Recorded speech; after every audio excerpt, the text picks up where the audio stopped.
kering gimana lagi. Nah, ini 100%.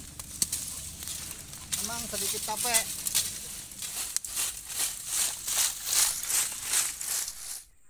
Ini proses pembakaran charcoal arang. Di tutorial kawan kita yang lain ada juga pembuatan dari luar negeri. Nah, seperti ini hasilnya nih. Ada nih yang tumpah-tumpah nih. Nah, ini tapi ini enggak masak ya. Ini charcoal seperti ini. Tapi ini enggak matang nih. Ini masih ada.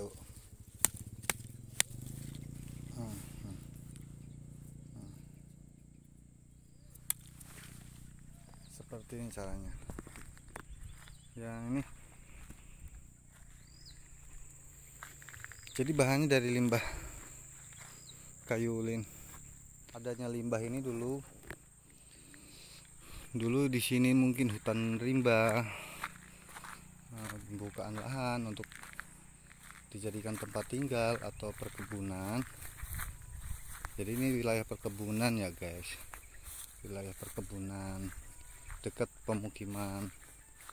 Nah, seperti itu kita memanfaatkan limbah-limbah yang ada di ladang-ladang warga, di sungai-sungai pemukiman, jadi tidak di hutan-hutan. Nah ini guys, di depan saya ini ada contoh dari limbah kayu ulin yang saya maksud. Kayu ulin ini karena tipikalnya keras, walaupun sudah rubuh atau mati lama, dia ndak sulit sekali untuk busuk guys, sangat sulit. Biar sudah bertahun-tahun, bahkan sampai puluhan tahun.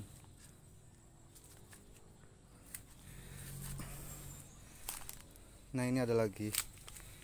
Ini kalau dikumpulkan nih, potong-potong cukup satu taksi ini.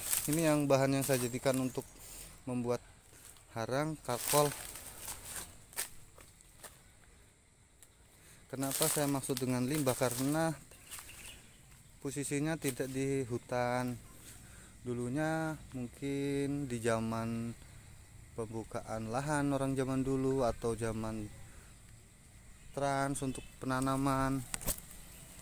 Jadi pohon ulin itu ada.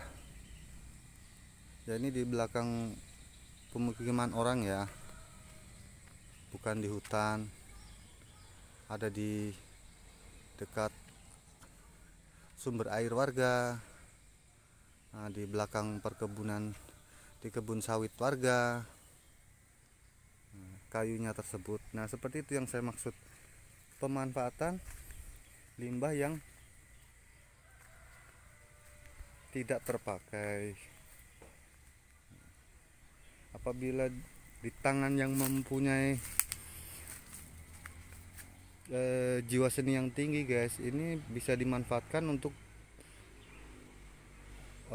berbagai macam barang jadi yang sangat luar biasa, seperti sirap atau seperti, kalau untuk saya ini saya pakai untuk harang, jadi saya kumpulkan, saya bakar gitu. Dan itu kayunya sangat keras dan berat guys. Seperti ini ada tiga ya, mungkin satu pohon mungkin pecah dia. Seperti itu yang saya maksud dengan limbah guys. Ini di belakang rumah orang, di sawit. Kalau rumah orangnya ada lagi. Karena tipikalnya keras. Oh ini lain, bukan.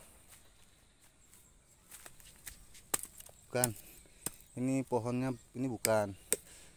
Ini pohon bukan ulin. Yang ulin itu tadi itu. Kalau yang lain itu busuk dia guys. Kalau ulin biar bisa sampai puluhan tahun di air, di tanah ataupun di ini sulit busuk karena seratnya mungkin. Ini bekas diinjak alat berat nih guys.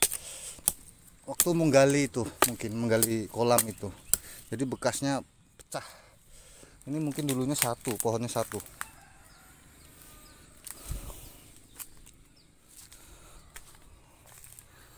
Ini mungkin dulu tunggulnya satu, bukan pohon berdiri guys. Ini sudah, jadi sudah mungkin sudah potong, sudah apa, sudah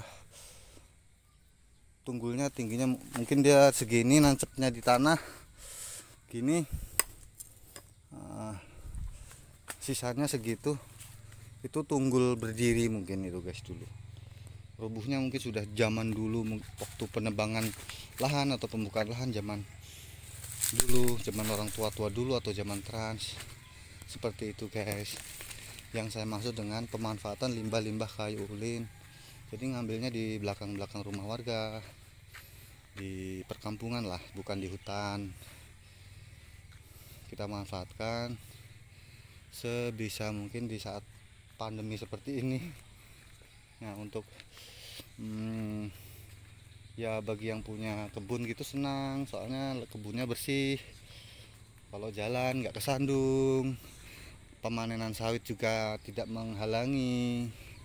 Jadi biasanya kalau kita minta izin untuk diambil sama pemilik dari ladang-ladang tersebut, biasanya diberikan. Oke guys, terima kasih sudah menonton video saya. Jangan lupa sub, like, dan komen. Dan saya berterima kasih banyak. Dadah.